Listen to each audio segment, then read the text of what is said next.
Ce soir, on est ici pour le vernissage de mon exposition qui s'appelle Miskito, Voyage au cœur des Beaux-Avoises.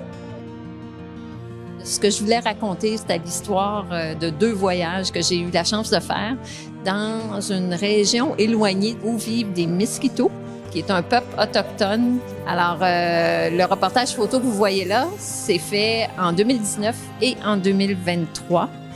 Puis dans celui-ci, j'essaie de montrer un petit peu la différence sur le territoire depuis les 4 dernières années, le progrès malheureux de la déforestation, puis aussi les gens, comment ils vivent, quels sont leurs modes de vie, qu'est-ce qui a changé, qu'est-ce qui s'améliore aussi. Puis je voulais mettre en valeur les organismes qui me permettent de voyager dans ces endroits-là, donc 60 millions de filles et Change for Children. Je suis vraiment émue. C'est une exposition, une présentation très touchante de la réalité sur le terrain. Josiane est une photographe magnifique avec beaucoup de talent qui a su vraiment aller chercher tous les éléments les plus importants au Nicaragua, puis vraiment bien représenter la vie quotidienne de ces gens-là. C'est extraordinaire pour la Fondation d'avoir des photos comme ça aussi pour pouvoir bien expliquer le travail qu'on fait. Évidemment, quand on voit quelque chose, les photos qui sont là, qui montrent la différence de 2019 à 2023, c'est mieux que n'importe quel texte, oui, absolument. Ce qui est beau, c'est la lumière dans les photos, les couleurs.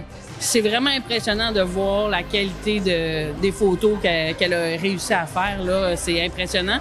Puis aussi, le fait qu'elle nous l'a bien expliqué tout au long du parcours, on comprend, elle nous explique l'historique, elle nous explique comment là-bas les gens vivent. Ça nous fait voir la photo différemment. Ces photos, c'est du bonheur, c'est de la lumière, c'est la vie. Ça prend des expositions comme ça pour nous ouvrir les yeux, mais être à l'écoute, puis être en paix aussi pour dire que nous, on a des devoirs à faire.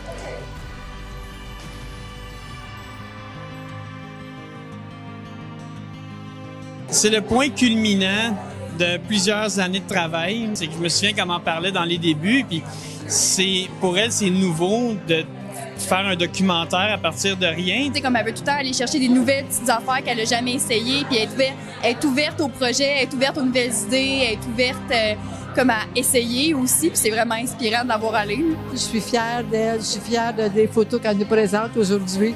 Puis elle nous fait réfléchir sur le style de vie, oui, qu'on a et qu'est-ce que les autres connaissent. Puis si ça peut aider des organismes à donner pour les enfants, c'est ça que je souhaite le plus.